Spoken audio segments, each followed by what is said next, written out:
المرسلين نبينا محمد وعلى آله وصحبه أجمعين، أما بعد، فقد قال الله تبارك وتعالى في القرآن المجيد: أعوذ بالله من الشيطان الرجيم، بسم الله الرحمن الرحيم، محصنات غير مصافحات ولا متخذات أخدان.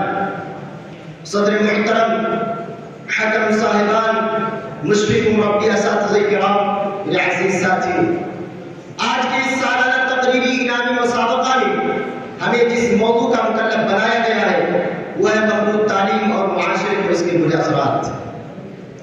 سامعین، یہ جاننے سے پہلے کہ مخلوط تعلیم اپنے دامن میں فرد اور معاشرے کے لیے کس قسم کے مہلک جراثیم لے کر وارد ہوئی ہے، آئیے دیکھیں کہ تعلیم سے مراد اور اس کا مقصد کیا ہے. تعلیم کا مطلب آگاہی حاصل کرنا، معلومات میں اضافہ کرنا، اس کا مادہ علم ہے جس کا مطلب جاننا اور سیکھنا ہے. پروفیسر خورشید احمد لکھتے ہیں کہ تعلیم وہ مسلسل عمل ہے جس کے ذریعے سے نئی نسلوں کی اخلاقی، ذہنی اور جسمانی نشو و نما بھی ہوتی ہے، اور وہ اپنے عقائد و تصورات، تہذیب و ثقافت کی اقدار بھی اس سے اخذ کرتا ہے. دور قدیم سے لے کر آج حاضر تک کے تمام ماہرین تعلیم نے تعلیم کی غدودائے یا اس کی مفہوم پیش کرنے پر غور کرے تو سب میں ایک بات مشترک نظر آئے گی، وہ یہ کہ تعلیم انسان کو تہذیبی اقدار سکھانے کا ذریعہ ہے.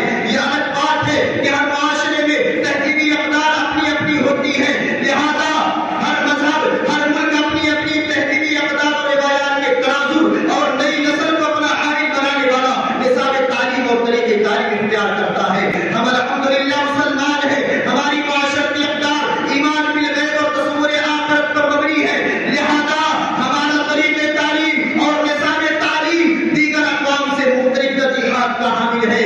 ہم مغربی ممالک کے طریقہ تعلیم کو کسی بھی صورت قبول نہیں کر سکتے.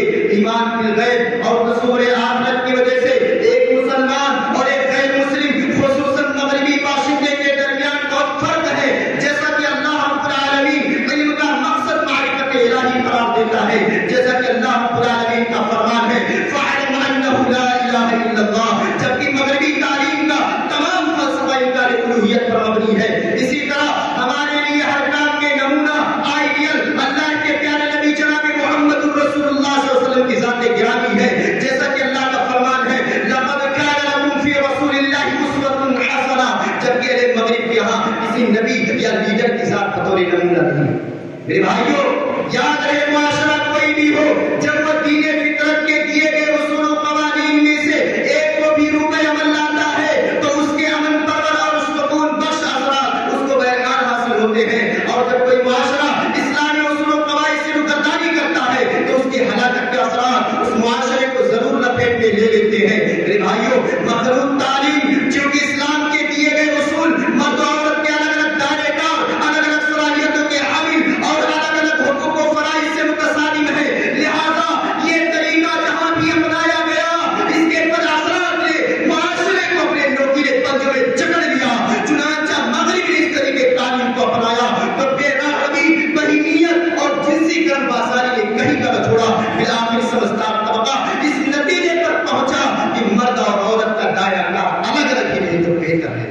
میرے بھائیوں، مخلوط تعلیم طلبہ و طالبات کے لیے اپنے دامن میں بہت سی فکری و عملی گمراہیاں اور تجربیاں لے کر وارد ہوئی ہے جن کا احاطہ اس مختصر مضمون میں ناممکن ہے. آج مخلوط تعلیم کے برے اثرات ہمارے معاشرے پر بالکل آیا اور صاف صاف دکھائی دے رہے ہیں. طلبہ و طالبات مخلوط تعلیم میں ہمیشہ ایک دوسرے سے منفرد نظر آنے کی کوشش کرتے ہیں اور اس کوشش میں اپنی سوچ، اپنی صلاحیت اور پیسے کو بھی خوب ضائع و برباد کرتے ہیں.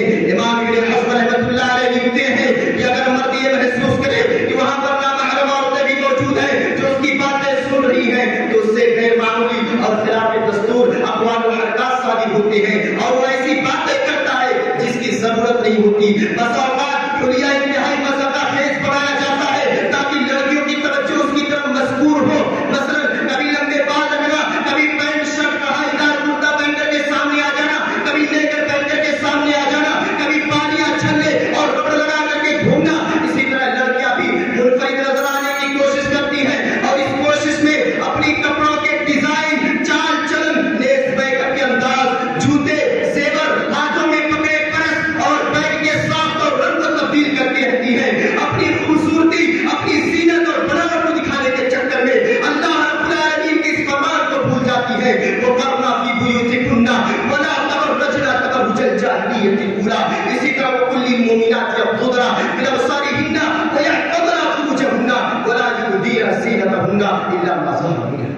میرے بھائیوں، مخلوط تعلیم نے آج ہمارے معاشرے میں گرل فرینڈ اور بوائے فرینڈ کسی ملعون روایت کو عام کیا.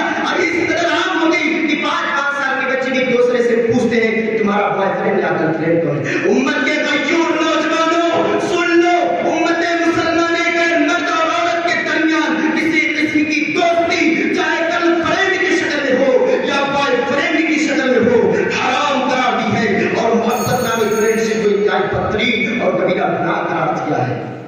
اس شعر کے ساتھ میں اپنی بات کو ختم کرتا ہوں کہ بڑھ جاتا ہے جب ذوق نظر اپنی حدوں سے ہو جاتے ہیں افکار پراگندہ معطر. آغوش صدف جس کے نصیبوں میں نہیں ہے وہ قطرے نثار کبھی بنتا نہیں گوہر، وہ قطرے نثار کبھی بنتا نہیں گوہر. اخیر میں اللہ سے دعا ہے کہ اللہ رب العالمین ہمیں قرآن و حدیث کی روشنی میں اپنی زندگی گزارنے کی توفیق دے. آمین. واخر دعوانا الحمدللہ رب العالمین. السلام علیکم.